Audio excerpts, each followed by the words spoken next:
Ya está en curso.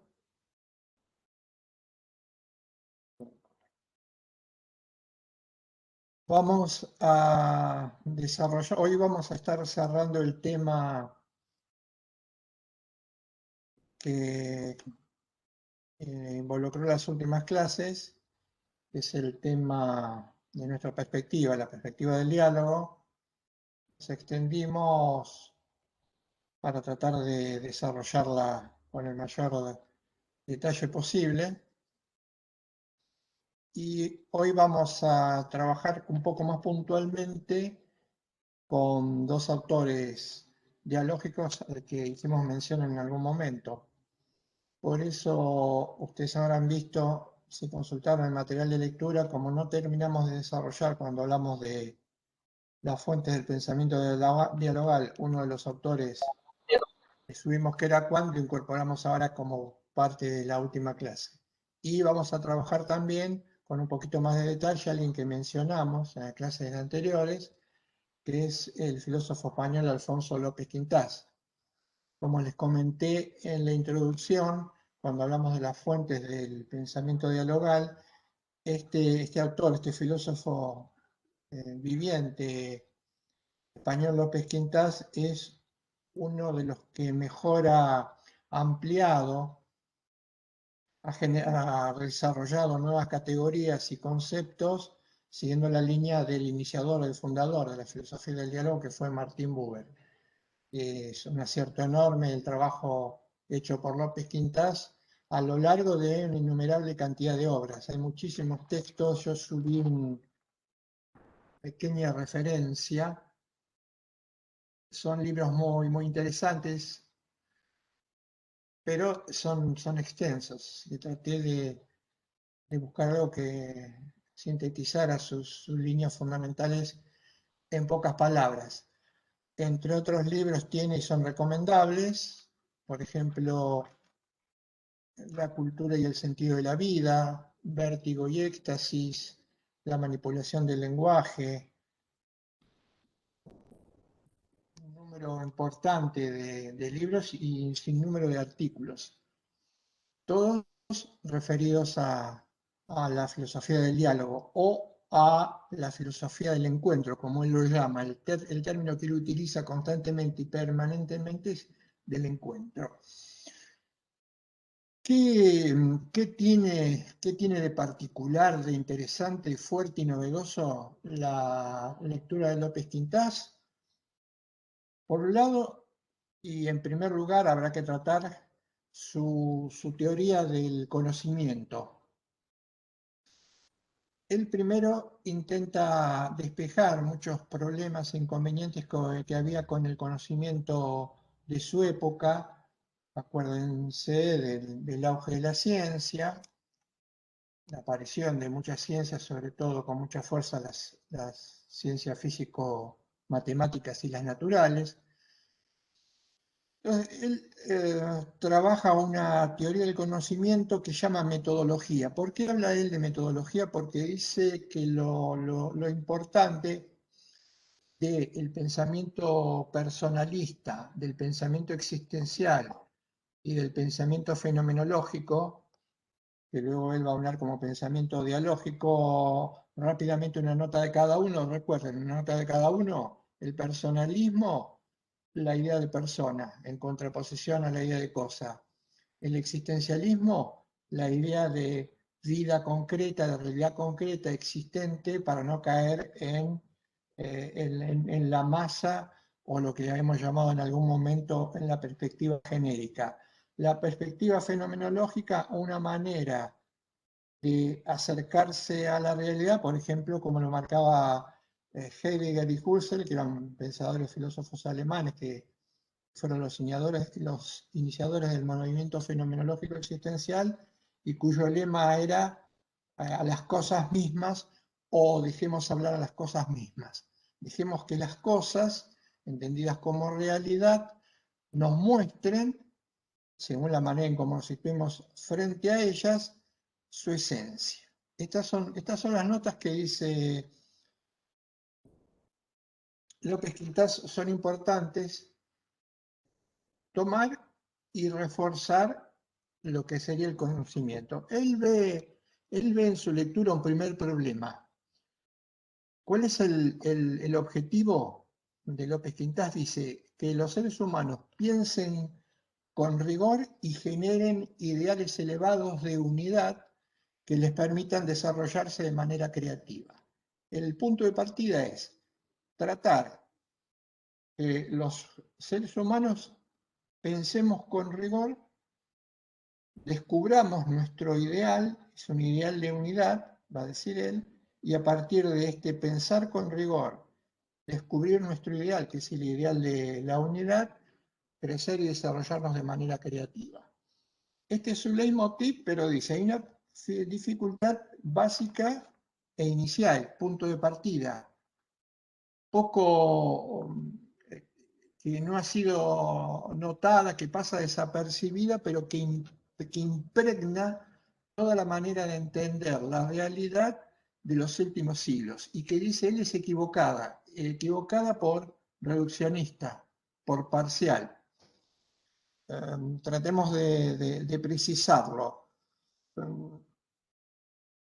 El pensamiento moderno, la filosofía moderna, la ciencia y filosofía de alguna manera también contemporánea, entienden el conocer de una manera que él llama objetivista, ucósica. ¿Qué quiere decir esto? Que se supone que la única realidad que el ser humano, nosotros, a la que podemos acceder es aquella realidad que tiene un modo tempo espacial de manifestarse empírico. Por lo cual, si nosotros accedemos a la realidad, o suponemos que accedemos a la realidad, dice López Quintás, apoyándonos exclusivamente en una manera modélica de entender la realidad, que es suponer que real es exclusivamente aquello que ostenta un modo de espacio-temporalidad empírico, reducimos la realidad, la empobrecemos, de alguna manera reducimos a ser un mero objeto porque la ponemos a distancia. Recordemos acá lo que sostenía Martin Buber. Martin Buber decía que las maneras de entender al mundo y a la realidad eran dobles. Una o bien desde el ello y otra bien desde el tú. Esta primera forma, que es la del ello, es la que López Quintás trata de retomar y generar categorías para combatirla, para ver lo equivocado que estaba. Precisamente porque en la categoría del yo-ello, la relación con nosotros y la realidad es convertirla en un mero objeto. Entonces dice él, ¿cuál es la manera de conocer a las que estamos habituadas? Suponer que lo primero que aparece en la escena es el sujeto. Suponer que lo primero que se manifiesta somos los sujetos. En un segundo momento aparece la realidad. Pero esta realidad que aparece en un segundo momento, nosotros como sujetos la colocamos a distancia. Es decir, colocamos todo lo que nos confronta, sean personas, sea la naturaleza, sean los animales, lo que fuese, lo convertimos en objeto. Nos ponemos a distancia y por lo tanto ya ejercemos desde el comienzo, esto es lo distintivo de la ciencia y del pensamiento contemporáneo, tributario del moderno, nos ponemos a distancia y lo convertimos en un objeto de conocimiento manipulable, manejable, es decir, el lema moderno, conocer es poder. ¿Para qué tengo que conocer? Tengo que conocer para reducir aquello que conozco a objeto y a su vez entonces poder manipularlo, poder utilizarlo, poder degradarlo o lo que fuese. Esto ha acontecido en este modo de entender la realidad, primero en relación a las cosas y después se trasladó necesariamente o se ha trasladado a las personas. Dice el autor, dice este filósofo, el punto de partida está equivocado. ¿Por qué? Primero, hay que determinar o precisar qué es conocimiento. López Quintás dice que conocer implica implica plantarse ante la realidad. Lo primero que nos pasa a los seres humanos antes de constituirnos en sujetos es que se nos aparece o nos confronta la realidad. Eso es conocimiento. Por lo tanto, la realidad, lo real, incluido el otro, los otros tienen una primacía. Todavía no somos sujetos y somos confrontados por lo real. ¿Qué tenemos que hacer con esto real que nos confronta? Una serie de pasos que van a tener que ver o van a desembocar finalmente en el intento de generar un encuentro. Entonces, primer dato, primacía, la realidad. Segundo dato, no me puedo poner ante la realidad como si estuviese a distancia de ella. No estoy separado de la realidad, estoy instalado en la realidad. ¿A qué llama él realidad? Dice, hay diferentes realidades, dice López Quintás. Y vamos a ver que estamos acostumbrados a percibir aquellas realidades que en su forma de manifestarse ante nosotros es la más pobre. ¿Qué tipo de realidad conocemos? Tenemos las realidades que él llama objetos que pueden también entenderse como realidades cuya clave es ser meramente cósicas. Por ejemplo, una piedra. ¿Sí? Un primer tipo de realidad que nos confronta es aquellas realidades que son o pueden convertirse en meras cosas. Esencialmente objetos. Piedra. ¿Qué nota tiene esta realidad? Piedra u objeto pesable, mensurable, delimitable, asible, manipulable. Pero hay otro tipo de realidades de mayor jerarquía que son lo que él va a denominar realidades que si bien no son seres personales, ni tampoco son objetos, o pueden entenderse como, como meros objetos, sí pueden generar con el ser humano vínculos intensos, ricos, creativos. Y a estas realidades las llama realidades ambitales, ámbitos. ¿Qué sería el ámbito? O una realidad ambital sería una realidad que no es una persona, que no es algo meramente cósico, pero que sí tiene entidad y puede generar, si nosotros la aceptamos y la visualizamos y la respetamos, vínculos muy intensos. Pero el ser humano, dice también López Quintás, también es un ser ambital. Definamos de alguna manera lo que significa ser ambital. Él dice, un ser es ambital cuando, sin desconocer su vertiente corpórea, su dimensión corpórea, es decir, que se puede medir, se puede pesar, se puede mensurar como el ser humano, abarca mucho más que eso meramente asible, pesable, mucho más. Y este mucho más es la faceta personal, lo ambital, que está ligado, como en el caso del ser humano, esto se puede ver, no sé si fácilmente, pero sí se puede advertir a primera instancia en nosotros mismos. Nosotros tenemos una faceta corpórea. Esa faceta corpórea que implica que medimos tanto, pesamos tanto, tenemos tanta circunferencia, nos desarrollamos, tenemos miembros, tenemos manos, tenemos un color de ojo determinado, tenemos un color de cabello determinado. Todo eso nos iguala con ¿qué? Con las realidades meramente objetivas. Pero además tenemos algo que desborda todo eso que no puede ser ni pesado, ni medido, ni mensurado. Eso es, o a eso lo llama realidad o dimensión ambital en las personas. Algunas realidades ambitales, otras realidades ambitales, además de lo estrictamente humano, podrían ser, después vamos a ver algunos ejemplos, él dice, fundamentalmente los valores. ¿Qué son los valores? Los valores son realidades ambitales, pero no son ni personas ni objetos. Sin embargo, su presencia, desde el punto de vista, vamos a usar una palabra filosófica que es sencilla, si hacemos una lectura metafísica, es decir, metafísica significa lo que está por arriba, lo que está por sobre lo meramente físico, estas realidades le van a aportar, y vamos a ver después, muchísimo al ser humano. Pero también hay otros ámbitos.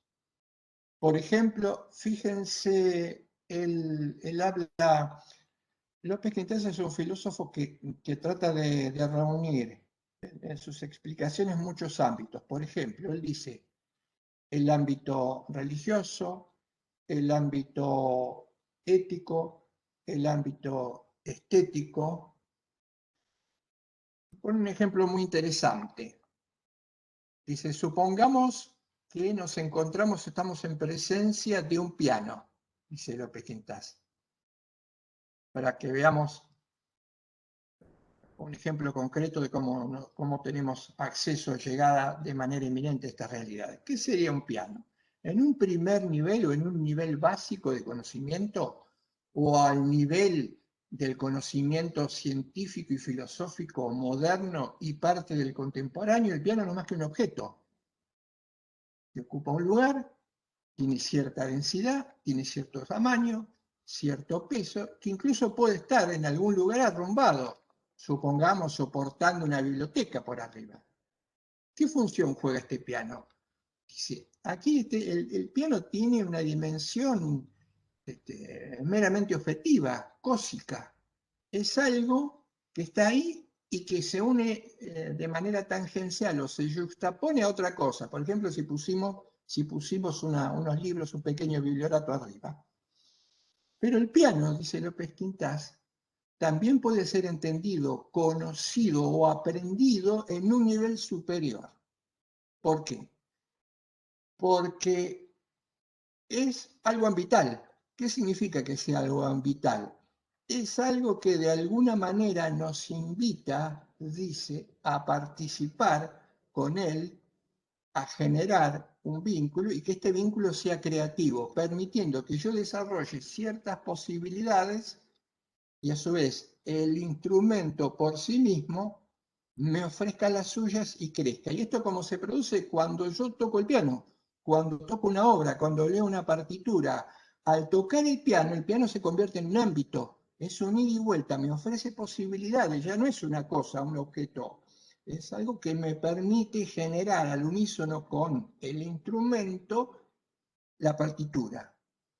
Entonces, yo interactúo con el piano, que me da posibilidades, y a su vez yo le doy posibilidades, sí, por supuesto, lo toco, y sé tocarlo, no simplemente si le doy golpe, o levanto la tapa para ver qué sonidito hace con los dedos, como hacía uno cuando era chico y llegaba a un piano, y ahí se va generando un ámbito creativo que antes de ese contacto entre el intérprete y el piano no existía, estaba latente. Dice López Quintás, no hay ninguna duda que el instrumento musical me convoca, pero para eso tengo que estar preparado, para darle respuesta a ese ámbito que me convoca. Primero, tengo que descubrirlo. Segundo, tengo que prestarle atención. Y tercero, tengo que tener la intención o la voluntad de generar con ese primariamente objeto lo que él llama un campo de juego en donde los dos generemos ese producto excelso, dice López Quintás, que puede ser una obra interpretada por un autor o darle vida a la partitura. También pone un ejemplo, también pone otro ejemplo interesante respecto de una tabla. Una tabla puede ser concebida como un objeto duro, con superficie, en la que yo puedo apoyar cosas, pero dice, ¿qué pasaría si a esa tabla le dibujáramos rayas? Le hiciéramos una cuadrícula y dejáramos algunos espacios en negro y en otros espacios en blanco. Se convertiría en una mera tabla, en algo meramente cósico, aunque en algo fuente de posibilidades, es decir, está pensando en un tablero de ajedrez. Ponemos fichas arriba de este tablero y, en virtud de ciertas reglas que tienen que ver con jugar al ajedrez como tal, a partir de este tablero estamos generando con el otro y como intermedio con el tablero, que es una realidad vital, lo que él va a llamar un encuentro. Este tablero de ajedrez se ha convertido en un ámbito, más allá de que antes no era nada, era simplemente una mesa o una cosa. Dice, los seres humanos tenemos una enorme dificultad en entender, en ver, en comprender y en acercarnos a esta realidad. ¿Por qué? Porque nuestra manera de acercarnos a lo real está influido enormemente en cómo miramos lo que nos rodea. Pero, ¿se acuerdan cuando hicimos acá? Me parece que puede valer la analogía que hicimos en algún momento hablando de Buber, cuando él diferenciaba el oír del escuchar. Si recuerdan esto, él decía, todo ser humano tiene la facultad de oír, todos los seres humanos podemos oír. Ahora, no todos los seres humanos necesariamente estamos preparados, nos preparamos o queremos escuchar. Son dos cosas muy diferentes, oír y escuchar. Acá dice López Quintás, esto también pasa, o pasa exactamente, con el mirar y con el ver. Yo puedo mirar todo lo que tengo alrededor de alguna u otra manera, pero que lo vea es una cosa diferente.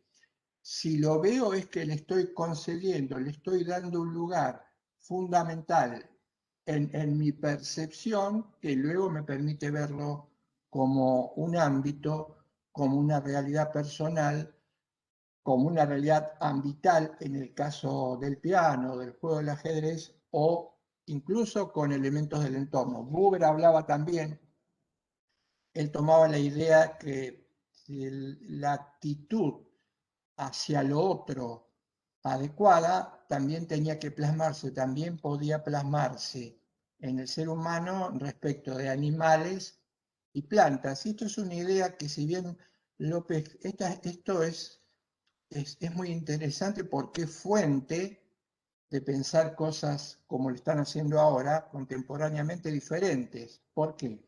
Usualmente le prestamos o le damos poca importancia tanto a los animales como a las plantas o a los seres vivientes.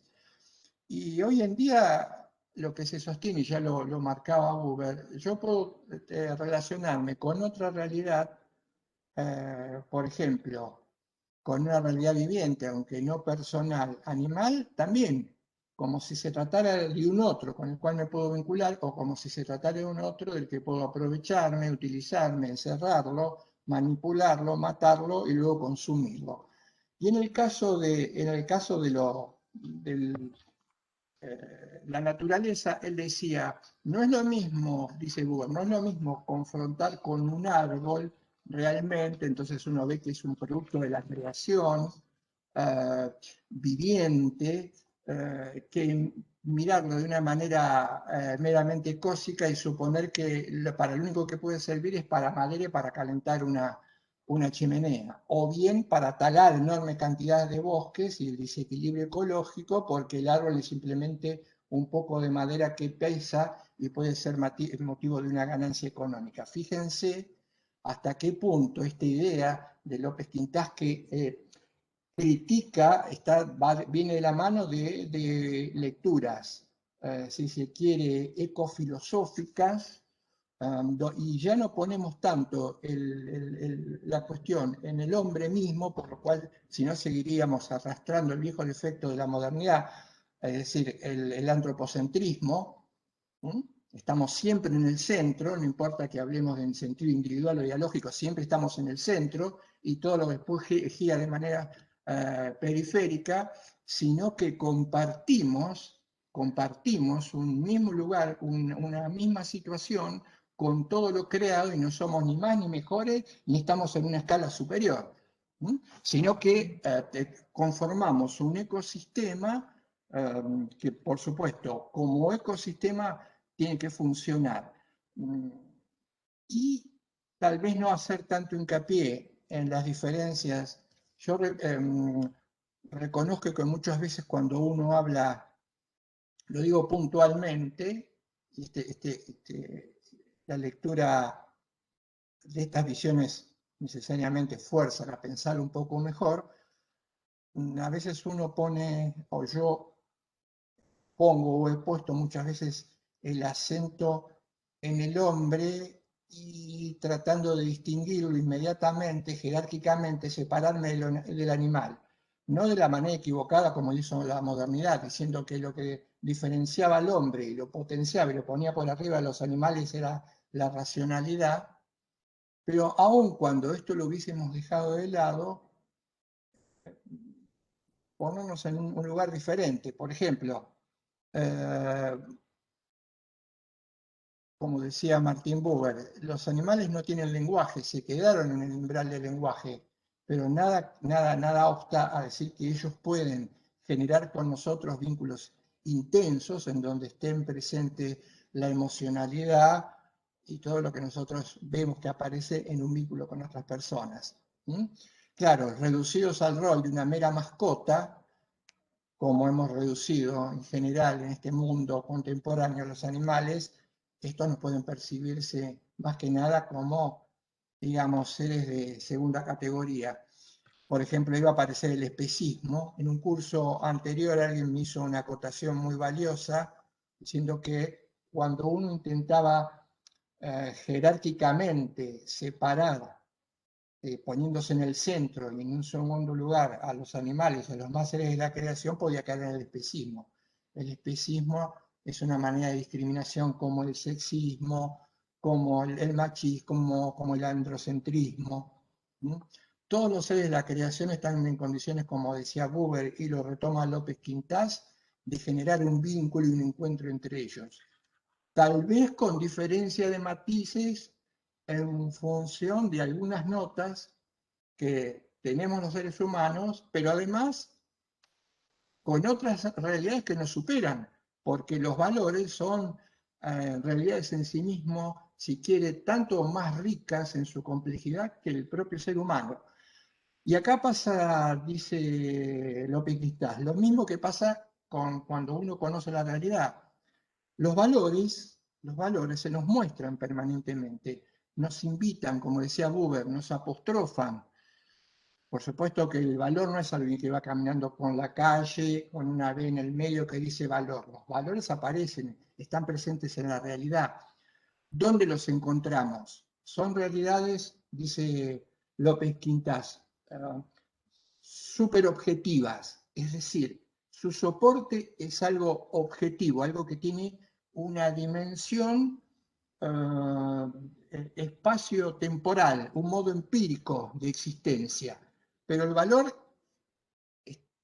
está por sobre esto y se nos muestra y aparece en la medida en que nosotros le abramos primero la puerta a eso a esa realidad que tiene un soporte objetivo. Para decirlo de una manera muy sencilla, el valor va a aparecer cuando yo le dé entrada en mi vida a algo que tiene un soporte objetivo, que es el otro, corpóreo y además existencial. El valor está allí, está soportando o soportado por la estructura del sujeto, pero no se confunde con el ser humano ni con lo corpóreo, pero aparece allí, no está en las nubes, como decía Platón, no está en el aire. Este divorcio entre suponer que los valores están descolgados, dando vuelta, como en una nube, y el ser humano los baja, dice López Quintás, que hay un idealismo muy fuerte y una abstracción muy fuerte.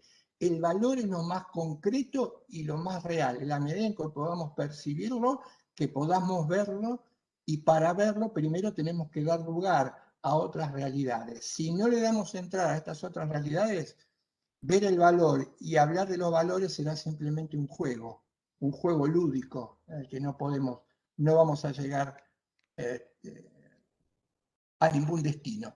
Esta es la teoría del conocimiento de López Quintás. Él dice, esta es la realidad, esto lo constituye la realidad. Es compleja, es riquísima. ¿Mm? Y nos alerta, esto es algo también muy interesante, él nos alerta porque él dice, cuidado por cómo nos plantamos a esta realidad, porque somos herederos de una manera de plantarnos que se maneja con o que genera esquemas mentales binarios.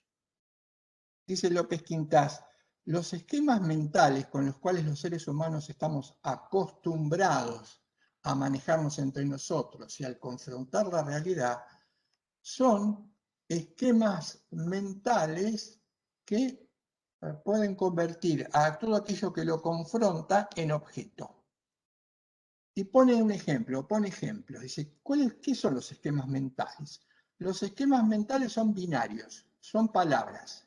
Por ejemplo, masculino, femenino, concreto, abstracto, objetivo, subjetivo, dentro, fuera.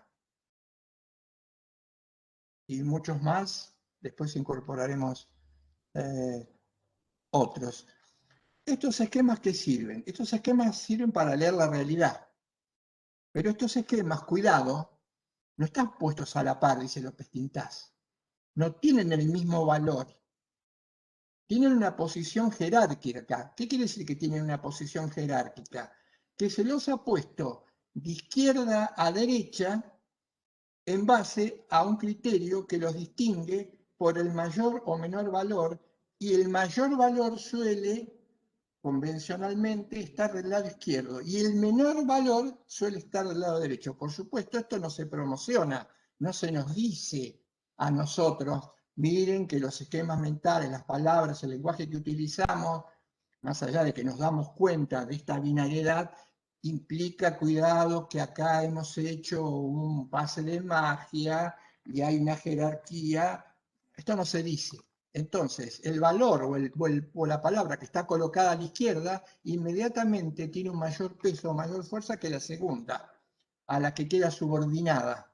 Por ejemplo, es clarísimo en el primer par, masculino, femenino.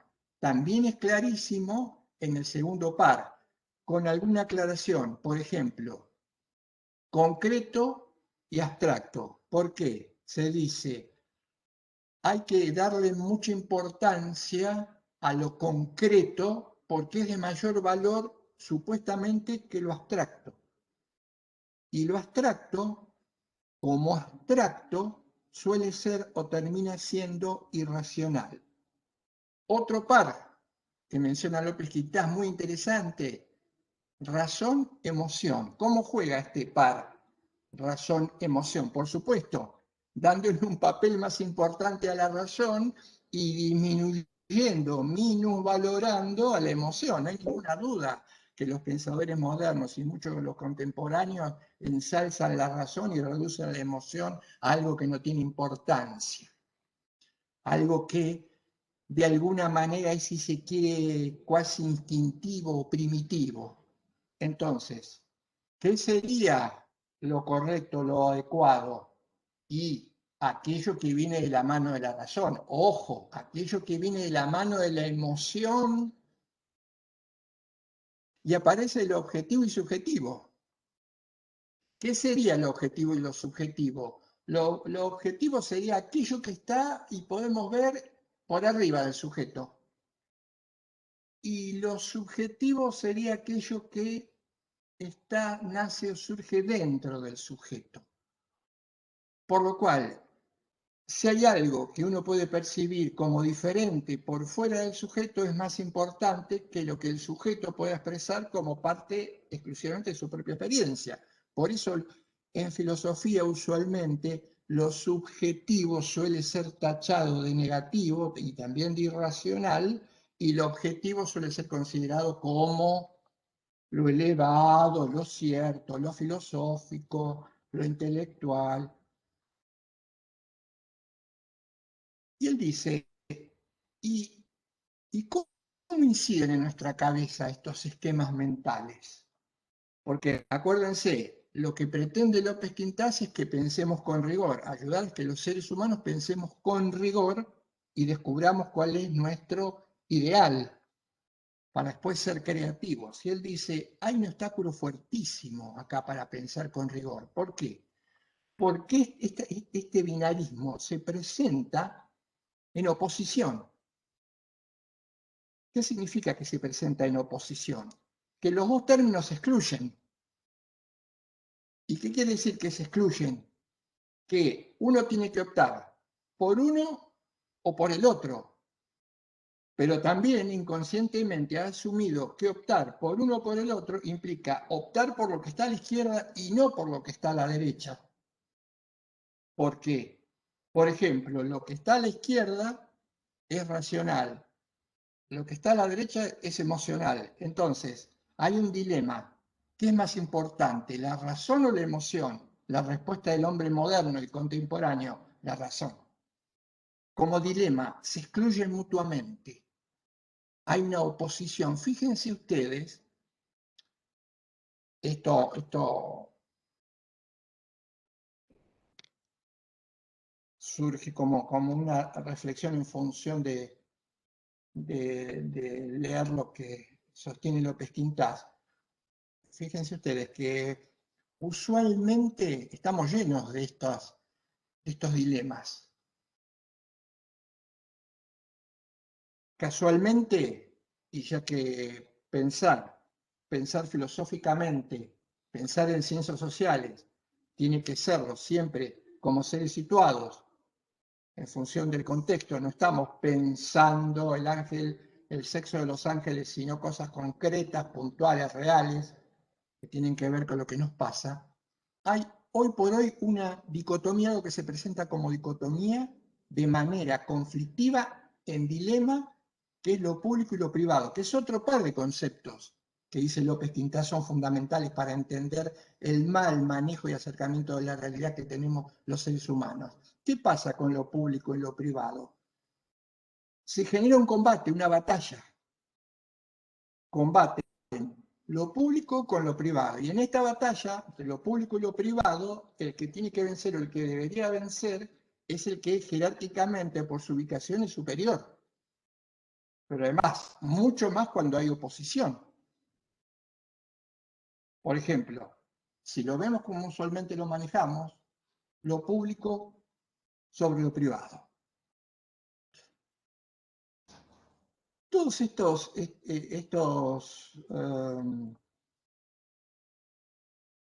pares de vocablos que se presentan como una oposición, dice López Quintás, en realidad deben ser mirados de otra manera.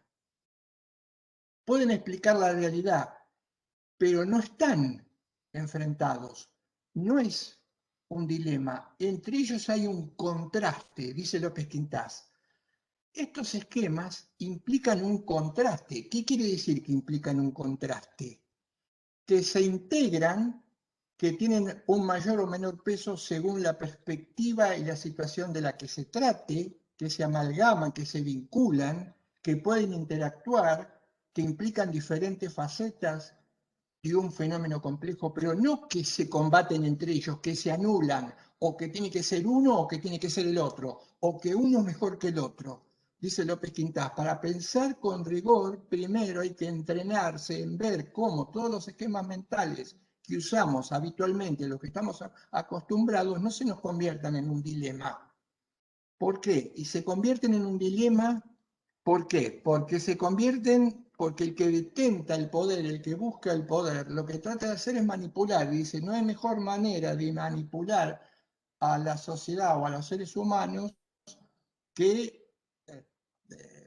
se inmerjan de cabeza en estos binomios, que no vean su carácter de contraste, sino dilemático y conflictivo, y en última instancia que terminen cayendo o siendo seducidos por el que manipula. Esto lo hace en uno de los trabajos, que no vamos a ahondar por ahora, creo, en él, pero que es interesantísimo, que es la estrategia del lenguaje, el uso estratégico del lenguaje. Y otra cosa más que quiero que noten.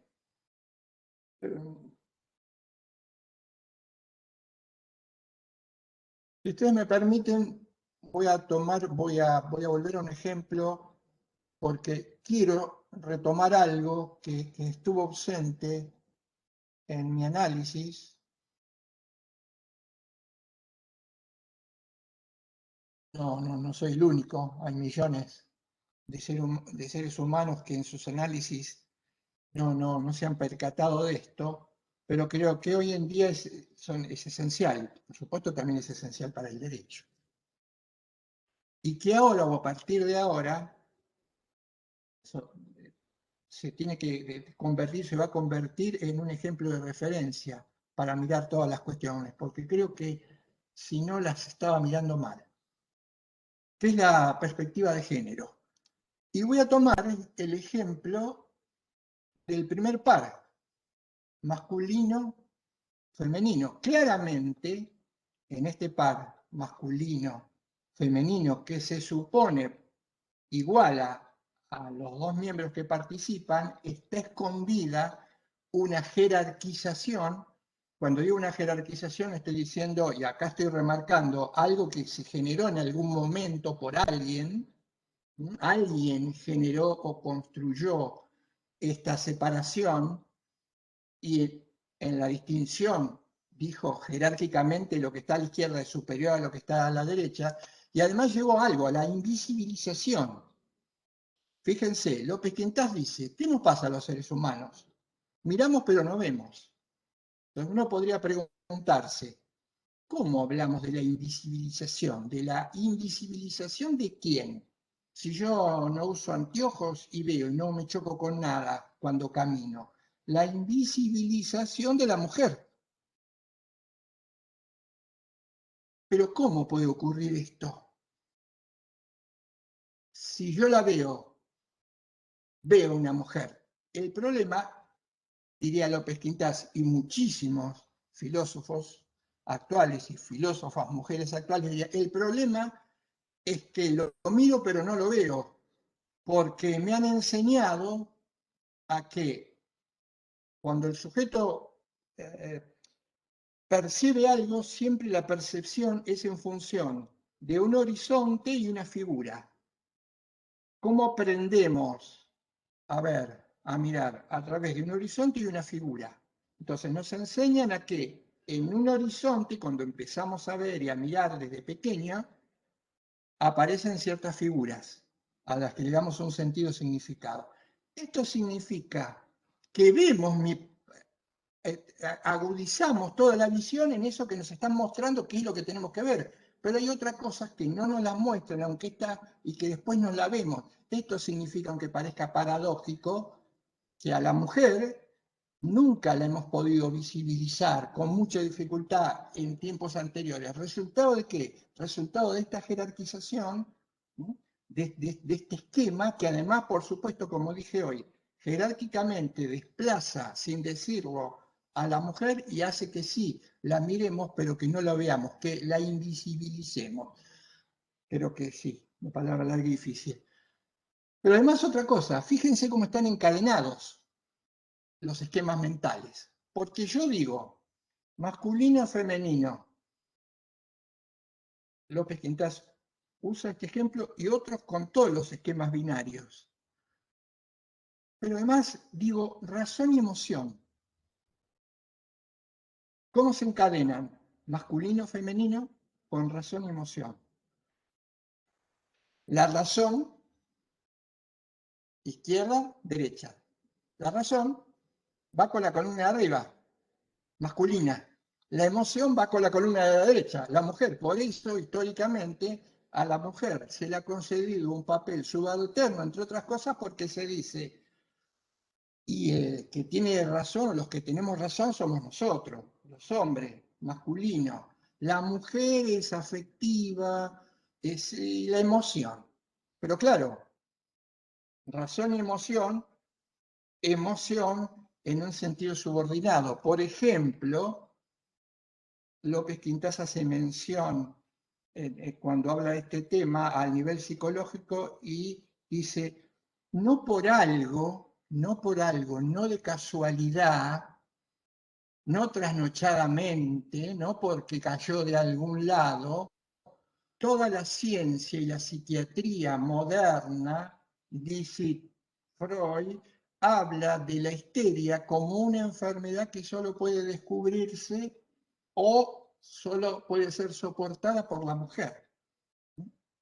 fíjense que este dato también implica algo que está ligado a lo anterior. Otro de los binomios, objetivo-subjetivo. ¿Quién es capaz de trascender y pensar en universal? El varón. ¿Quién no es capaz de trascender y pensar en lo universal, sino en lo propio, en lo subjetivo o en lo de su familia? La mujer, subjetivo. Subjetivo. Estos esquemas mentales, y la lista podría ser mucho más larga, me detengo en esto porque esto es clave.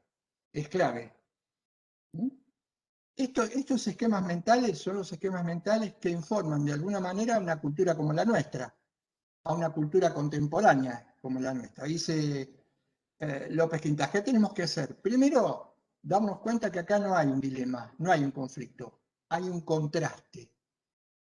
Por lo tanto, a pesar de las diferencias, no, ni siquiera voy a mencionar lo que ustedes ya saben, que la distinción entre varón y mujer se hace en función de una cuestión biológica y de sexo, y luego aparece la construcción cultural de roles que son asociados al hombre, al varón y a la mujer. Por eso el rol del varón es lo público, es la razón, es la objetividad, son las cuestiones públicas, y el rol de la mujer es lo privado, lo interno, la casa, el cuidado, el amamantamiento, la función de reproducción, etcétera, etcétera. Los lucidísimos análisis de filósofas feministas que también son importantísimos en punto al derecho lo atestiguan. Y también habrá que repensar e incorporar estas cuestiones. No hay dilema, hay contraste. Es contraste. Masculino, femenino, público o privado, de acuerdo al contexto. ¿Por qué es importante este desbrozamiento al momento de conocer? Dice Quintás, porque entonces vamos a poder entender cuál es el ideal que forma parte de la condición humana, de la estructura humana. Y él dice, ese ideal es el ideal de la unidad. Y acá va a aparecer, entonces vamos a recuperar ya las categorías estrictamente dialógicas. Él dice, el ideal de unidad. ¿Qué quiere decir ideal de unidad? Que el ser humano tiene que generar vínculos de unidad fuertes que permitan el desarrollo de su creatividad. Aparece el encuentro. Primera categoría o categoría fundamental después de este desbroce de conocimiento o metodológico, dice López Quintás, el encuentro. Y él dice, arranca sosteniendo lo siguiente, para saber qué es el hombre se tienen que unir la ciencia y la filosofía. Y él dice, hoy de consumo o de común acuerdo, la ciencia, la biología, la antropología y la filosofía sostienen que el hombre es un ser de encuentro. Esto quiere decir, adviene al mundo carenciado, necesitado, desprovisto de aquel aparato de instintos que tienen los animales y que les permite ya la sobrevida o la interacción desde el primer segundo. Él dice, el ser humano nace desvalido, parece que nace con anticipación, que lo sacaron cuando no había que sacarlo. No, dice, este es un dato del ser humano, que es menesteroso, que es necesitado. Por eso dice, la ciencia, la biología, la antropología y todas las disciplinas consideran que nace así porque toda su vida o durante toda su vida intentará completar su desarrollo con aquello que lo confronta y intentará generar una palabra, una frase que suena muy bien, que él toma de un médico, de un filósofo español, un médico que se llamaba Ross Carvalho. Él dice, el ser humano está estructurado para generar con su entorno una urdimbre afectiva. Urdimbre es como una especie de entramado, de estructura, como si fuese una red. El ser humano está destinado a generar una urdimbre afectiva. ¿Con quién tiene que generar una urdimbre afectiva? Y ese es el primer encuentro, con la madre, aún antes de nacer. desde el momento en que está en el seno materno, desde el momento de la concepción. A partir de ahí se genera una unión bioafectiva. Por eso, como dato médico, psicológico y filosófico que toma López Quintás de estos, por ejemplo, también de Lenin Entralgo, que fueron médicos y filósofos, él dice, desde el primer minuto de la concepción ya el mundo está apostrofando a esa persona por nacer. Y esa persona por nacer está necesitada de su audiencia afectiva. Y por eso es tan fuerte el cimbronazo que luego después puede experimentarse, no a nivel existencial, sino a nivel psicológico, ante el más mínimo dato de desatención de la madre respecto a esa persona por nacer. Por poner un ejemplo extremo, el abandono que es frecuente, bastante frecuente lamentablemente, el abandono en los primeros días de vida de niños, que después son por supuesto recuperados, lamentablemente no hace que quede de una manera indeleble y después pueda manifestarse psicológicamente durante su vida en desarrollo, minutos, segundos, días, no importa la cantidad, en donde el ser humano experimente ese rechazo. No ha sido querido, ha sido rescatado, pero quien generó el primer encuentro, el primer urrimbre, lo desechó, dejando lamentablemente huellas, como decía hoy, no lo digo yo, lo dice la medicina, la psicología, huellas indelebles. El primer desencuentro puede marcar una existencia durante muchísimo tiempo. Entonces decíamos, urdimbre afectiva, encuentro.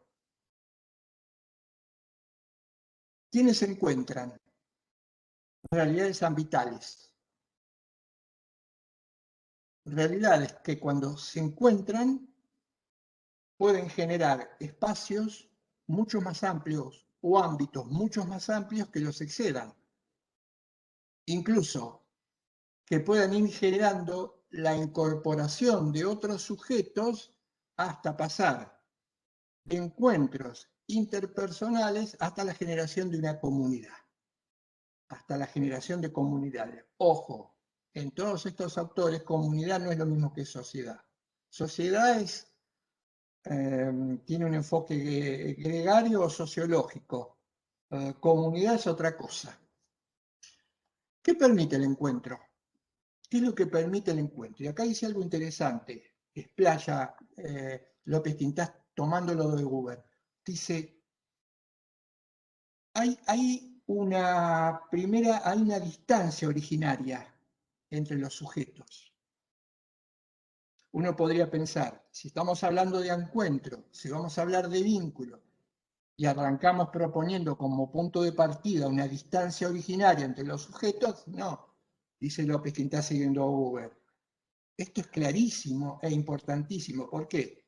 Dos sujetos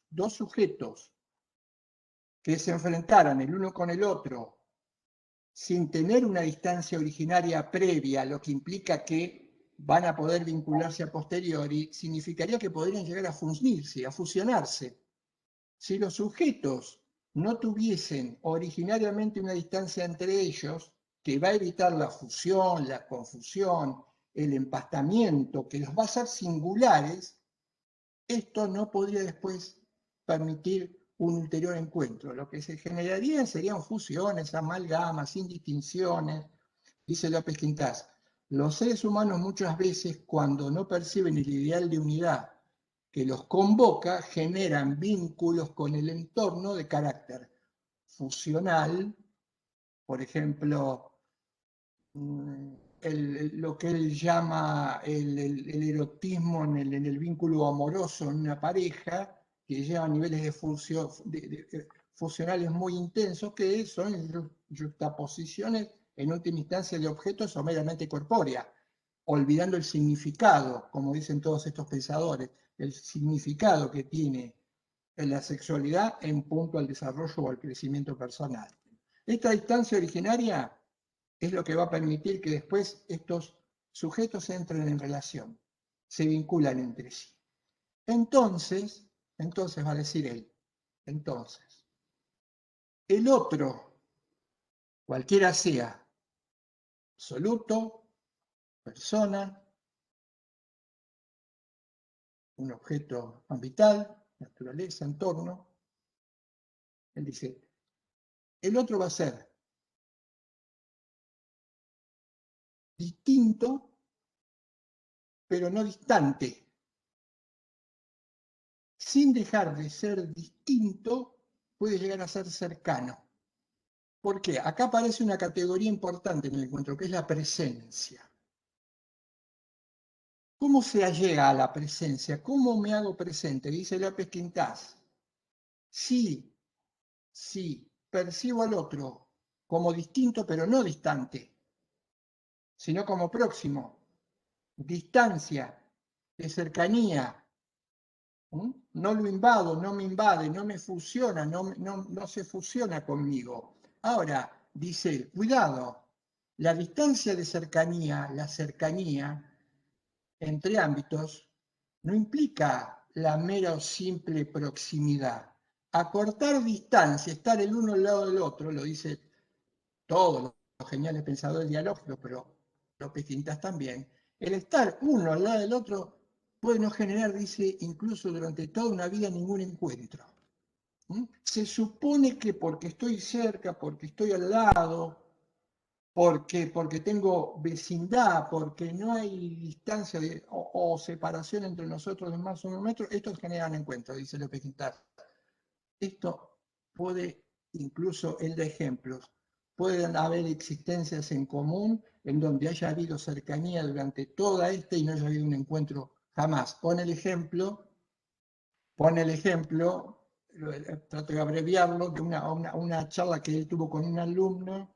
Entonces este alumno dice que está contrariado con sus padres, con su madre, porque no le permiten ser, no le dejan ser libre. Entonces López Quintás le dice, pero ¿vos vivís con ella?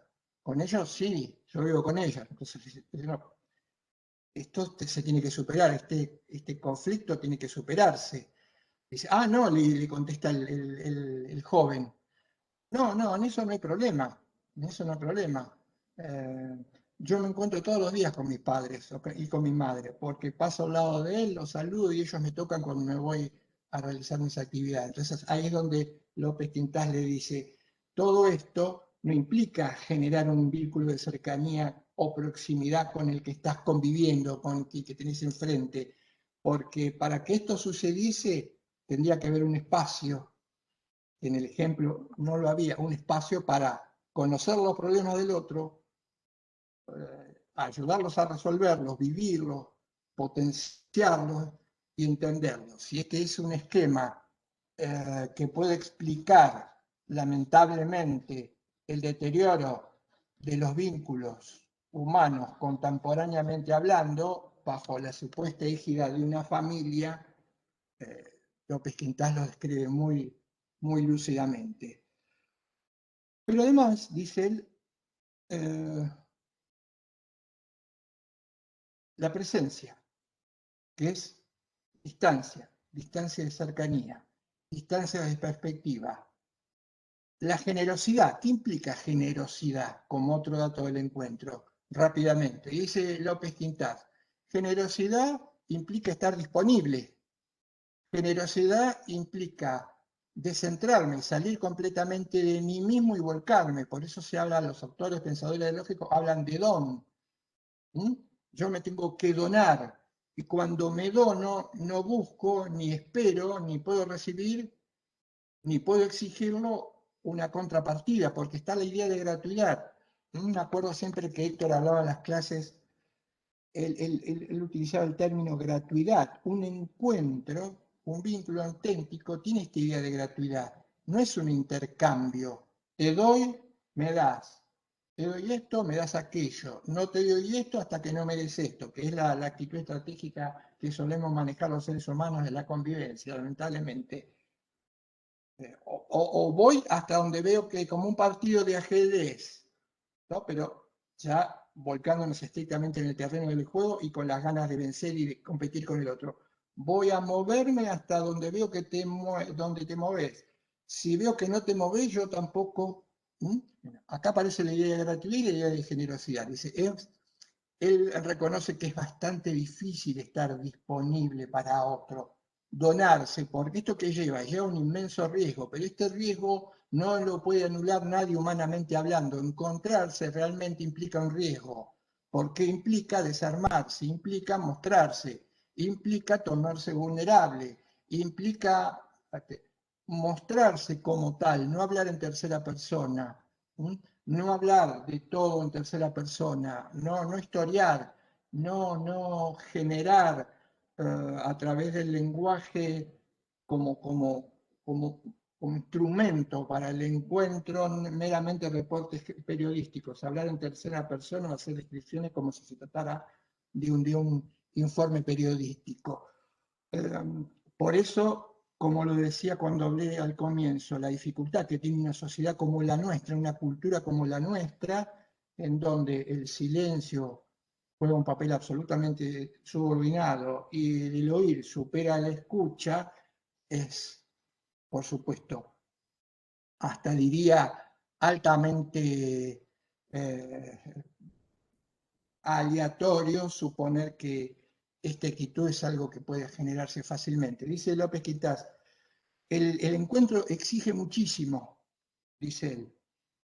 El encuentro exige muchísimo, pero también lo que obtenemos son resultados altísimos. En cambio, lo que no es encuentro, ¿qué nos pide? No nos pide nada cuando nos vinculamos sin este patrón. No nos pide nada. Ahora, los resultados que obtenemos cuando digo, nos vinculamos de manera objetivante, poniendo distancia, manipulando, observando, estudiando, no nos pide nada. El uso estratégico de los otros no nos pide nada. Pero, ¿qué nos da? No nos da nada. ¿Mm? La actitud básica, que es la actitud de encontrarse, traducida en una actitud meramente experiencial, no nos pide nada, pero al final no nos da nada. Hago un rápido apunte respecto de el resultado de intentar generar encuentro o de no darle ninguna relevancia. Él va a hablar de situaciones de vértigo, de experiencias de vértigo y experiencias de éxtasis. La experiencia de vértigo, perdón, es el resultado de tratar al otro como un objeto. La experiencia de éxtasis, éxtasis quiere decir hacia afuera, salida, éxtasis hacia afuera. Implica, en el vértigo, él dice, imaginemos si alguna vez lo estuvimos, creo que todos hemos hecho este intento cuando hemos estado en las alturas, por ejemplo, en un edificio, encaramarse a una cornisa y mirar hacia abajo. Por un momento, y si uno no está en control, parece que estuviera imantado por el piso y por la gravedad, y si se descuida puede terminar cayendo y impactando contra el piso. Esto es lo que genera el vértigo, esa sensación que uno tiene que estar muy fuerte para no dejarse arrastrar. Esto es lo que genera el mundo del yo y yo. En cambio, el mundo del yo tú, del yo otro, del encuentro, de la participación, de la colaboración, genera el éxtasis. Éxtasis es entusiasmo. ¿Cuál es el resultado que promete el encuentro? El entusiasmo, la alegría, la planificación y la madurez personal. Vamos otra de las exigencias. Dijimos, generosidad, disponibilidad, eh, presencia,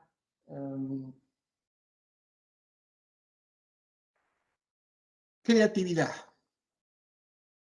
¿Cuándo los seres humanos somos creativos? Somos creativos cuando una realidad que nos confronta nos ofrece posibilidades, por eso siempre hablamos en teoría dialogal de composibilidades, nos ofrece ciertas posibilidades. Si yo estoy atento, mi actitud es de reverencia, de cuidado para no invadir al otro, tomo esas posibilidades, las convierto en mías y a su vez las devuelvo generando unas nuevas posibilidades a aquel que me las ofreció en primera instancia. Esto que despierta la creatividad, porque las posibilidades que implican un crecimiento, mi desarrollo, yo no crezco de la nada, no crezco, no tengo posibilidades si el otro no me las ofrece y me invita a desplegarlas y a su vez yo le invito con mi respuesta, mi disponibilidad, mi generosidad, mi no apariencia a que el otro tome lo que yo les ofrezco. Por eso se habla de experiencia reversible. El encuentro es una experiencia reversible. ¿Qué implica experiencia reversible? Es un ida y vuelta. El encuentro es una experiencia reversible. Tanto podemos estar desde el ángulo del tú en un momento como desde el ángulo del yo, o del yo o del otro. Experiencia reversible. Ida y vuelta. Posibilidades que se ofrecen, posibilidades que no se aceptan y son rechazadas, frustran en el encuentro, anulan la posibilidad del encuentro y entonces anulan mi posibilidad de crecimiento, mi libertad. Agreguemos esto que es fundamental. Es una de las cosas sobre las últimas cosas que quiero hacer hincapié cuando hablamos de López Quistás. Él dice, a partir de ahí soy libre.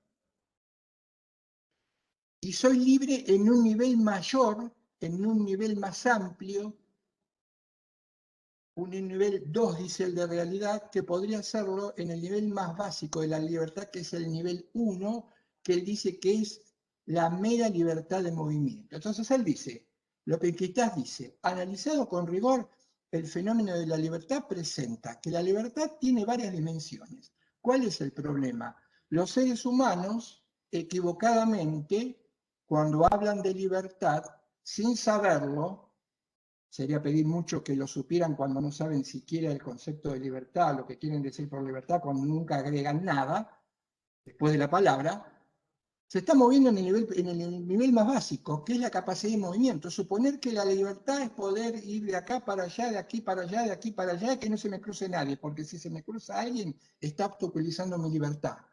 Esto implica por detrás suponer que una libertad de este tipo, de movernos, ir para acá, para allá, sin que se nos cruce nadie, genera cierta sensación de absolutez en la libertad. Y hay una cosa que tendríamos que entender, o al menos en algún momento la aprendimos, o la aprendieron, no olvidarse nunca.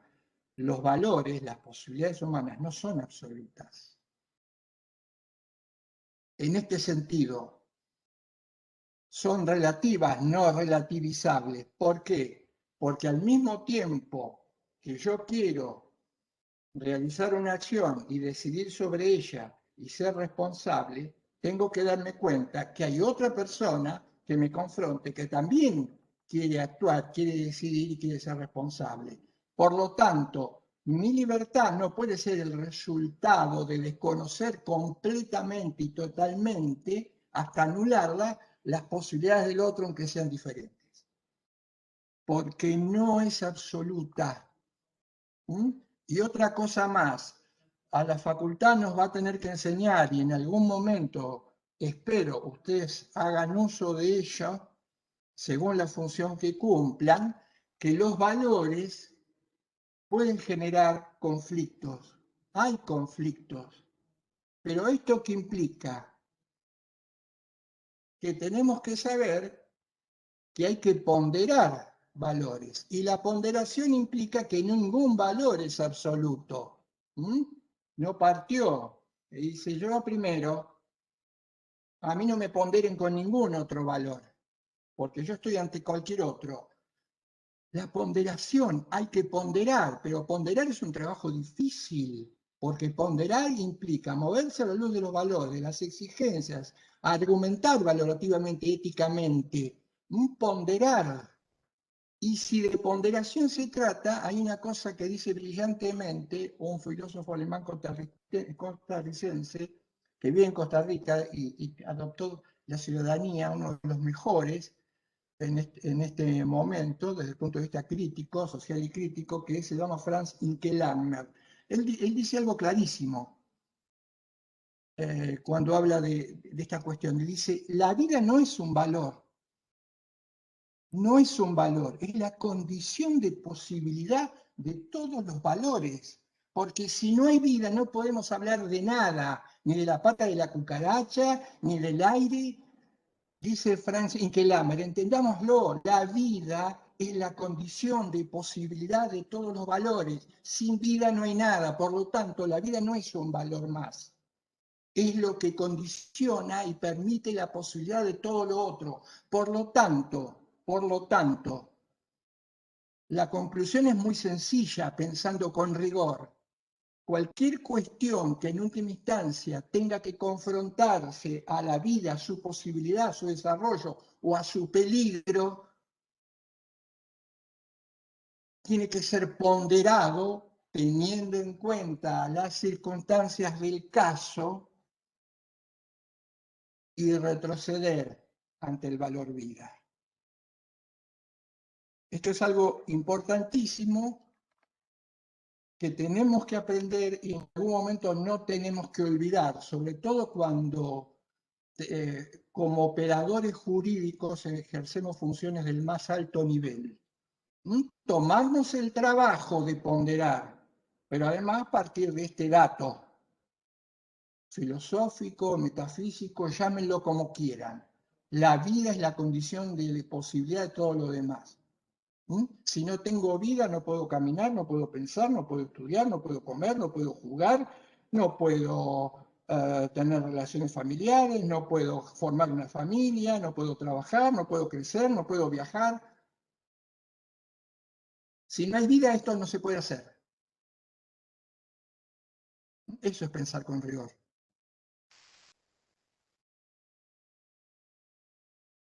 Los frutos del encuentro son entonces la creatividad y la posibilidad de desarrollarnos como seres humanos en el encuentro a partir de este y con todas estas exigencias.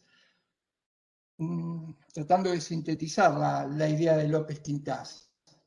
La importancia que tiene este autor,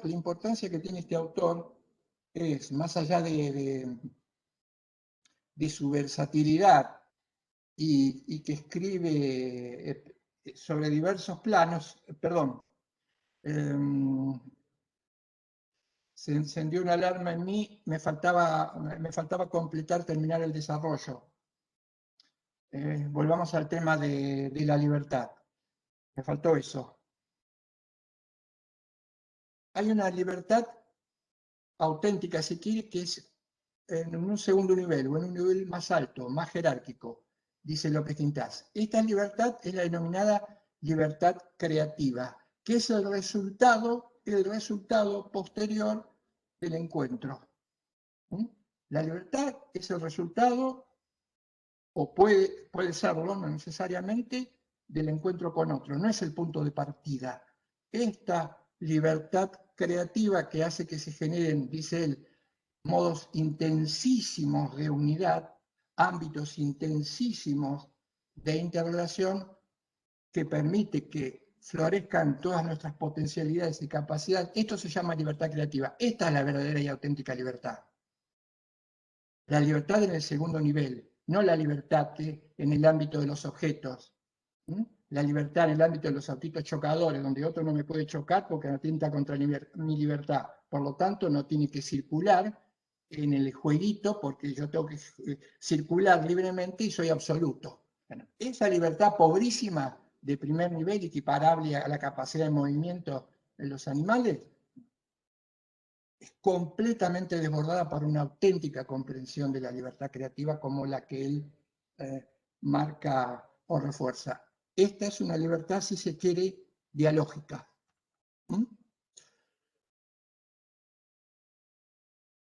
Entonces, cerrando la exposición de López Quintás, volver a marcar algo que me parece importantísimo, que me parece clave, que es difícil de implementar. Él nos dice, es difícil de implementar, de pensar diferente. Los esquemas binarios, el pensar con rigor, es muy difícil, porque tenemos todos estos pares de esquemas incorporados como parte de la cultura, 5 siglos, dice él, de esquemas de este tipo, objetivante, pero es posible hacerlo.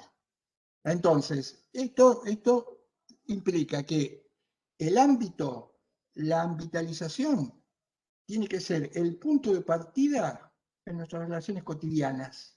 Pensar que el otro que me confronta, lo otro que me confronta, tiene prioridad, que el otro puede tener razón, que más allá de que al otro lo puedo reducir a un objeto, mirarlo, medirlo, estudiarlo, no es lo adecuado. Porque entonces mis posibilidades van a quedar en eso, en potencia. ¿Mm? Aristóteles decía que para explicar en esa época al ser humano había que apelar a la categoría de potencia y acto. ¿Qué era potencia? Potencia era posibilidades que tenía, ciertas características que tenía el ser humano que cuando venía al mundo se convertían en acto. Potencia, acto. Entonces el animal o el perro estaba en potencia, es el perro. Cuando salía al mundo era en acto. Lineal, causal. Lo que es en potencia sí o sí es en acto. Si no lo es en potencia, no lo puede ser en acto. De esta manera también se explicaba el ser humano. ¿Qué es el ser humano? En potencia, ser libre. En acto, tener esclavos. Nosotros sabemos que el esquema potencia y acto no se puede explicar la realidad humana. ¿Cómo se explica? Dice López Quintás. No es potencia y acto, es apelación y respuesta. No es potencia y acto, es apelación y respuesta. La madre, en el sentido originario, de todas las discriminaciones. Este es así, no nació para otra cosa. Este es asá, no nació para esto. Este es así, tiene que morir así. Este es esto, tiene que morir de esta manera. Esto es esto, no me puede mostrar tal cosa. Esto es esto, va a terminar siendo así. Esto es es esta cosa, porque en potencia todo esto. Todo este esquema de que nuestra situación, nuestra sociedad está impregnado, estos esquemas prejuiciosos que se ven permanentemente, o mejor dicho, que no se ven porque muchas veces no sabemos que hemos invisibilizado al otro, aunque lo veamos, le saquemos o nos saquemos una foto y lo toquemos, no nos damos cuenta que lo hemos invisibilizado. Bueno, contra este tipo de sociedad aparece la escritura de López Quintás. ¿Y por qué es importante? ¿Por qué es importante hablar del encuentro? Que él habla del encuentro. ¿Por qué es importante? Porque el encuentro, nosotros nos decimos, es fundamental para entender el derecho. No nos vamos a cansar de remarcar esto, pero con toda la cobertura y apoyatura de fundamento que tiene. Decirlo simplemente no lo convierte a lo sumo en una postulación, en una petición de principio. El derecho tiene que tener en cuenta esto.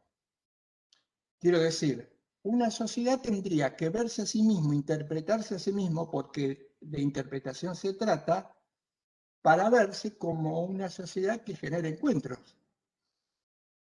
Si se quiere descubrir, como estamos tratando de hacerlo nosotros, que los seres humanos necesitamos del otro en virtud de la timbre afectiva. ¿Por qué? Porque ahí va a empezar a jugar el derecho. Hasta tanto no seamos conscientes de esto, no internalicemos la matriz de encuentro, la que formamos parte de los seres humanos, lamentablemente el resultado, que es una interpretación que luego vamos a hacer como parte de nuestras notas culturales, llevada al sistema jurídico. E ineludiblemente, esa lectura, si es equivocada, va a generar, como contaba el otro día en otro lugar y en otra clase, una mala traducción del derecho. El problema que tenemos es que estamos traduciendo mal el derecho. Es decir, como en la traducción inglés-español, le estamos haciendo decir al autor inglés, por problemas, por falta de preparación, cosas en español que el que habla, pongo este ejemplo, ¿no? Por ahí no es el más adecuado, pero que el que habla en inglés no dice. Entonces, ¿cuál es el resultado de una traducción equivocada? Una ensalada. Una ensalada, yo no lo entiendo, el otro no entiende, entiendo este, el otro lo entiende de la manera equivocada. Eso es lo que le pasa al derecho con el sistema jurídico. Es una traducción.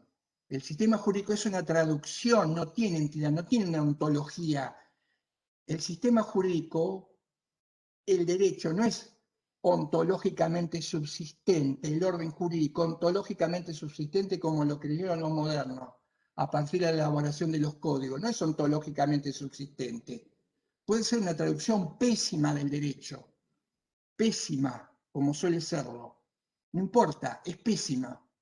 Pero el problema no está en el derecho, está en el sistema jurídico. El problema no está en el derecho, que parte de la base de que el hombre es un ser en el encuentro. Esa es una adecuada interpretación. El problema está en que lo traducimos, que ponemos que el sujeto destinatario del derecho es un sujeto, es singular, es individual, ¿no? Tiene como rasgos básicos, como derechos a sostener a ultranza cuestiones que tienen que ver con lo individual, por eso el derecho de propiedad, por eso la libertad, entendida en un sentido completamente negativo y distorsionado, producto de una época individual liberal, pero una mala traducción del derecho, una pésima traducción del derecho. Entonces, esta pésima traducción del derecho no nos puede dar soluciones ante problemas que requieren una gramática adecuada. Todo lo contrario.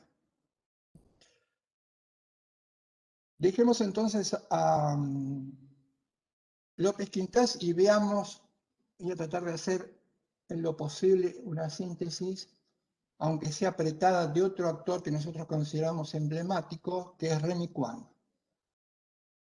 Está en la misma línea, por eso voy a tratar de se me hace más fácil sintetizarlo, aunque el lenguaje que utilice y el enfoque no sea exactamente igual al de López Quintás, Buber y otros. Pero tiene un enfoque del cual no podemos prescindir. ¿Cuál es el punto de partida de Remy Quang? Que es aclaro, Remy Quang es un pensador, un filósofo holandés, sacerdote. Es un pensador con una muy fuerte apoyatura religiosa. Él dice, en vez de postular el carácter dialogal, como lo hacemos nosotros, él dice postular la dimensión social del hombre, el carácter social de la existencia humana. ¿Y en qué se apoya? Se apoya en un intento de criticar o atacar una lectura que vamos a ver en las clases siguientes. La mencionan además, que es la lectura individualista. Él dice, Juan dice, el individualismo como lectura, como esquema, como modo de vida, como cultura, como manera de entender la realidad, de conocerla y de explicarla, es equivocada, completamente equivocada. Lo adecuado es la dimensión social. Y él dice, el hombre es social en todo. Ahora, ¿qué implica ser social en todo? Porque dice, corremos el riesgo de al usar la palabra todo, si un término lo engloba todo, tal vez después no lo englobe nada. Entonces, tiene que haber algunas reservas. Él dice, son las siguientes. Primero, somos seres sociales, esto es, toda nuestra realidad está impregnada, está transida por una relación o un vínculo con los demás. No se explica nada de lo que hacemos nada de lo que somos si no vemos que en eso que hacemos o en eso que somos está incluida una relación con los otros. Si quieren, pongamos algunos ejemplos sencillos que vienen de la mano de, por ejemplo, lo que contaba Héctor cuando hablaba de diálogo. Si yo elimino al otro y me veo como amigo, si saco de mi ámbito operativo al otro que es mi amigo, me quedo siendo amigo de mí mismo. Si la categoría de amigo desaparece. ¿Por qué? Porque la realidad del otro es consecutiva, no es consecutiva sino constitutiva. Prestemos atención a este dato, que parece obvio y no lo es. El otro me constituye. ¿Qué quiere decir que me constituye? Para que se entienda mejor. Que no es consecutiva a mi realidad. Consecutiva quiere decir que estoy y de golpe aparece el otro. Constitutiva quiere decir que yo no puedo estar si no previamente no está el otro. Me constituye, no es consecutiva. No estoy yo, como decían los modernos, y después aparecen los demás.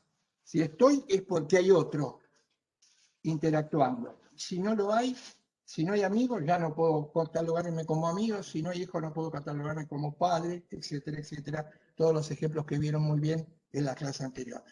Entonces, acá marca cuánto, esto es fundamental. Todo lo que hacemos, en todo lo que hacemos, hay previamente una conexión o, como dice él, una historia común. Dice que se puede explicar al hombre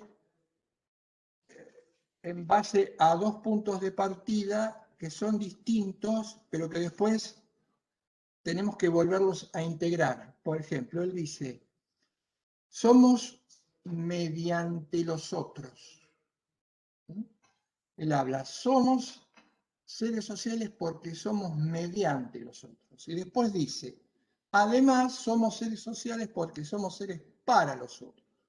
¿En qué consiste este mediante los otros? Que somos seres mediante los otros.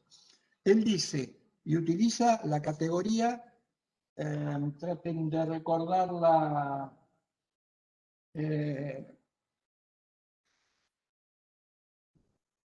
para que después la podamos cotejar con el derecho.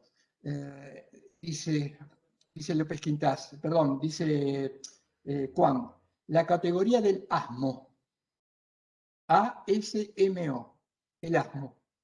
¿Qué es el asmo? El ámbito significativo mundanal, organizado. Toda existencia, y la nuestra no es una excepción, adviene estando ya como categoría, como estructura, como realidad, el ámbito significativo mundanal organizado.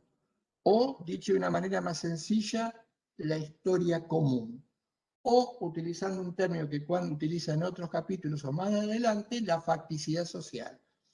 Ámbito significativo mundanal organizado, ¿qué quiere decir? Quiere decir lo siguiente, advenimos a la realidad en un mundo que ya está conformado, con sentidos, con significados que yo no le doy, que ya estaban. Eso lo constituye el sistema mundo, organizado. El mundo en el que vivimos no es un caos de sentidos o significados. El significado, por ejemplo, más básico de una silla ya está configurado cuando nosotros aprendemos, siendo niños, que la silla es para sentarse viendo cómo se sientan nuestros familiares. Ya hay un sistema económico, ya hay un lenguaje. Entonces, advenimos al mundo utilizando un lenguaje que no está incrustado en una bolsa de la estructura corpórea, es algo que aprendemos, ¿sí? Y que mediante los otros nos permiten acceder a esos significados. El mundo está lleno de significados y de sentidos que nosotros no pusimos. Por ejemplo, el mundo laboral es un mundo que tiene una estructura, que tiene una manera de ser, trabajo, que tiene materiales, que tiene herramientas, que que prepara o que cuenta con el hombre que utiliza su cuerpo como un instrumento para realizar un trabajo, pero ya está constituido cuando nosotros venimos al mundo. ¿Qué nos hace falta? Descubrir el sentido y el significado del mundo del trabajo. ¿Y quién es el que nos permite entender y descifrar el sentido y el significado del trabajo? Cualquiera lo podrá haber experimentado si trabaja cuando ingresó por primera vez a su ámbito laboral, completamente desconocido, desconectado, sin poder leer, se dice hoy, toda la estructura laboral. A eso accedimos, aunque después muchas veces, por eso nos cuenta tanto vincularnos y encontrarnos, nos parezca que el dominio de la situación del ámbito laboral es el resultado de mi propia inteligencia, ¿no? Como muchísimas cosas que los seres humanos, ya lo vamos a ver en la clase que viene, cultura individualista, suponen que tienen como origen a nosotros mismos y son el resultado de la presencia de otro, de la interacción de otro. Lo mismo en el ámbito del juego. Lo mismo, dice Juan, en la dimensión de las percepciones humanas, el sentir, el ver, el oír, nos preparan, educan nuestro oído para descubrir que ese lenguaje tiene un sentido y significado, esa palabra específica que yo no lo inventé, que no lo puse, y seguramente tampoco lo puso y lo inventó el que me lo transmite. Ya está, viene de siglos. Lo mismo que el pensamiento, se nos enseña a pensar, a ser autónomos en el pensamiento, pero para ser autónomos en el pensamiento y pensar, tenemos que entender que hoy pensamos o podemos pensar en función de una historia común que de alguna manera, bien o mal, ha generado durante 21 siglos, con más o con menos, ciertas categorías que a mí me permiten entonces entender o pensar a reflexionar desde algo que ya está escrito. No se puede pensar desde la nada. Esto también tiene que ver con la situación. Yo no puedo pensar desde ningún lugar, desde cero. Pero entonces los que me introducen en el ámbito del pensamiento, que está repleto de sentidos y significados, todos. En fin, dice Juan, todo lo que uno puede percibir y que él denomina cultura, a diferencia de la naturaleza, y aclaro acá, y nos haría una advertencia a López Quintás, ojo cuando hablen de naturaleza y cultura no nos muestren como términos contrapuestos, ni como uno mejor que el otro, cultura, naturaleza, ojo, nos diría López Quintás, no caigamos en la trampa de contraponer cultura con naturaleza, al punto tal que después jerarquicemos la noción de cultura y la cuestión de naturaleza quede al margen. Porque este esquema de pensamiento binario, como dije al comienzo, sí se ha utilizado también de una manera equivocada, jerarquizando la cultura y desprestigiando la natural o la naturaleza. La cultura es cuestión de varones, la naturaleza es cuestión de mujeres, volviendo a un esquema muy usual, ¿no? En un mundo como en el que vivimos. Pero además, dice él, este ingreso al asmo tiene que ser necesariamente de la mano del otro. No solo cuando salgo al mundo me encuentro con una historia común que ha sido hecha por otro, sino que yo solo puedo ingresar o entrar de la mano de ese otro. Y acá me parece a mí que hay un dato importante, y es esa tendencia que tenemos a naturalizar las realidades o lo que pasa, suponiendo que fueron de siempre, o que es natural, o que ha estado siempre así. No, acá hay un grave error. Un estado de cosas puede ser un estado de cosas actual, pero en algún momento tuvo su origen. No hay ningún estado de cosas que sea de siempre. Que manejar por la izquierda sea visto como algo malo y la solución es manejar por la derecha, y entonces decir que esto implicaría que el hombre ha venido manejando por la derecha hace mucho tiempo, es naturalizar una cuestión que es el resultado de una historia común, que es el resultado de una interacción. El que alguien dijera en algún momento que manejar por la derecha hacía la condición humana y no manejar por la izquierda, después lo sostuvo, lo ideologizó, etcétera, etcétera, etcétera, tiene que ser puesto en tela de juicio. No hay ninguna realidad que sea natural.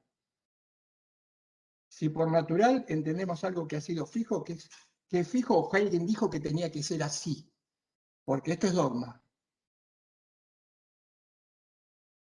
Lo que existe, el significado y el sentido que el mundo tiene, se lo hemos dado nosotros, bien o mal. Es una cuestión distinta.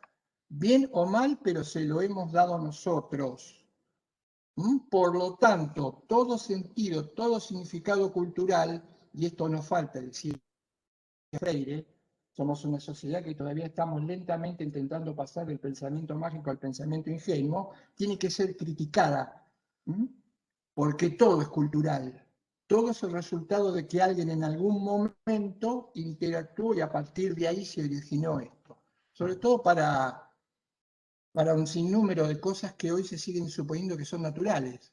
No se pueden discutir porque son de siempre. Por ejemplo, el dato de la pobreza. Valga este pequeño aporte. El dato de la pobreza, hay una pobreza estructural y no una mala lectura de la pobreza que apoyándose en un texto venerable ideológicamente ha sido sostenido en función de sistemas económicos que ¿qué le vamos a hacer? Alguien ya dijo en algún momento que pobres habrá y ha habido siempre. Esta es una lectura absolutamente ideologizada, dogmática y equivocada, pero que ha servido por el imán que tiene presentarlo en un texto venerable para intentar justificar, como decía Neri, aquella pobreza que es la peor de todas, que es la pobreza incoada, no la pobreza querida o de la Z, es la pobreza incoada, la pobreza en la que un ser humano lleva a otro ser humano. La pobreza actual es una pobreza estructural que es el resultado de que un ser humano ha llevado a esa condición a otro ser humano. Por lo tanto, decir que pobres habrá siempre no puede ser en última instancia más que un recurso meramente ideológico. Y utilizado y escuchado mucho, y yo escuché mucho a lo largo de mis cortísimos 63 años de vida, lamentablemente. Lo que escuché, no mis 63 años de vida. Para el otro, y cierro con esto, dice Kant, pero falta algo. Está bien, pero no, esto no suena como utilitario, no suena como instrumental, dice Kant. No aparece como que el otro de alguna manera es un instrumento para que yo me pueda parar y situar en el mundo.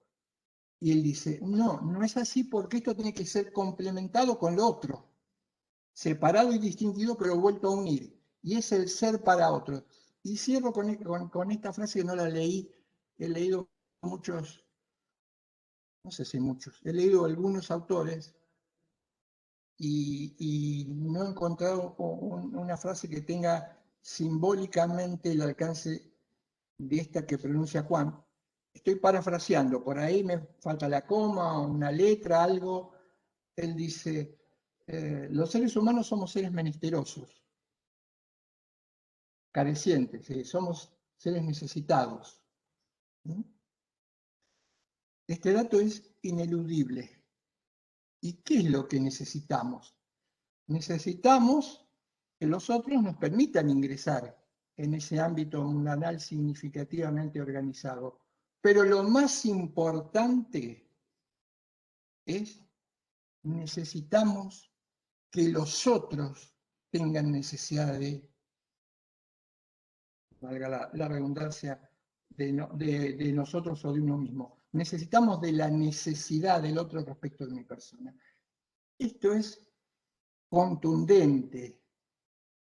Necesitamos de la necesidad del otro respecto de nosotros mismos. Acá empiezan a aparecer con color, con dimensiones bien claras, el tema de que muchas veces suena abstracto, el tema de la unicidad, el tema de la irrepetibilidad, el tema del otro, el tema del carácter único. Fíjense, necesitamos que el otro lo necesite. Solo así, reversiblemente, podremos adquirir o alcanzar nuestra perfección y nuestro desarrollo humano.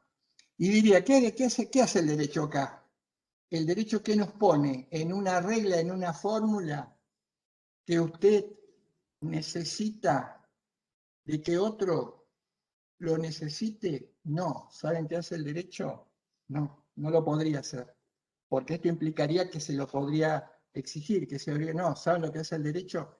El derecho dice, voy a generar esta situación, este punto de partida, que al menos sea ver al otro de manera tal, ver al otro de manera tal que no lo reduzca al mundo del ello, que no lo ignore, que no me sea indiferente, que no lo objetivice, que no lo maltrate, etcétera, etcétera, etcétera, etcétera, etcétera, etcétera. Que todo esto no pase.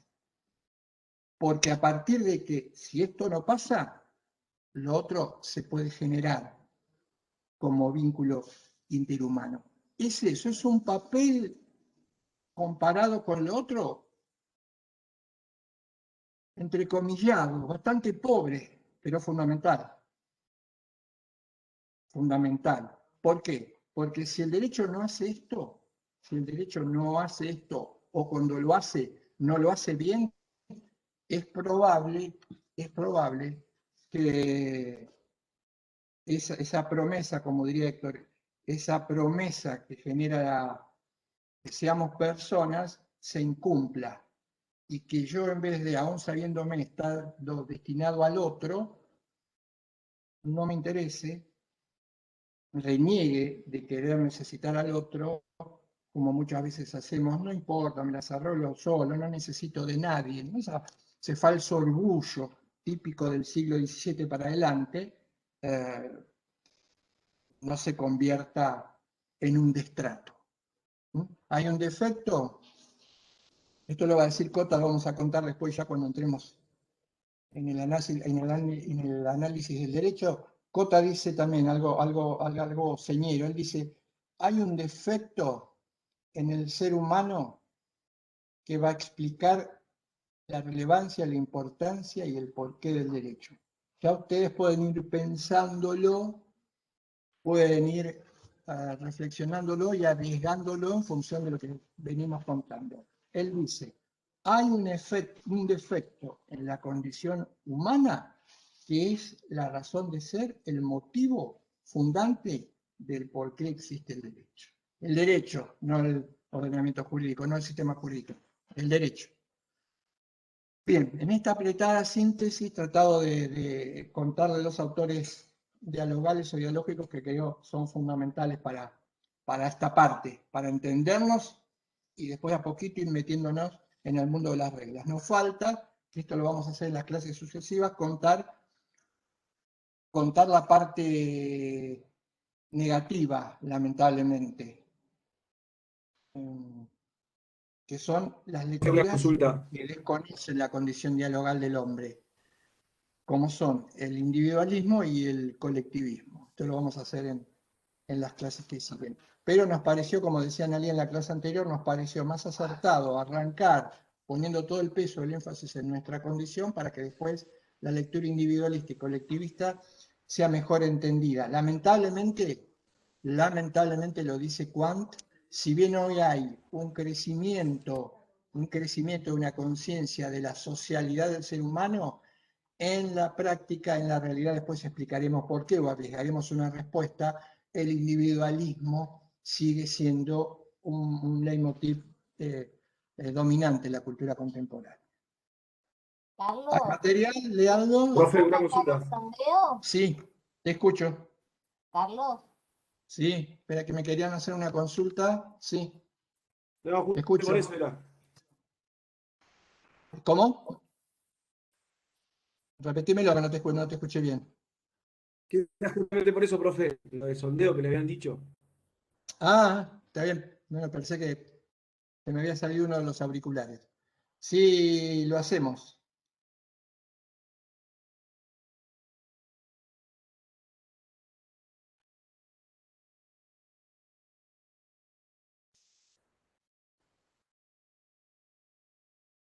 Eh,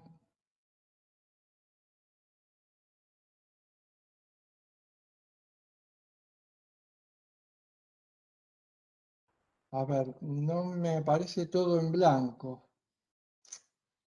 Tenemos el mismo problema el otro día. Fíjate si lo podés hacer vos, Analía. Me parece que lo podés hacer vos porque me aparece en blanco el sondeo.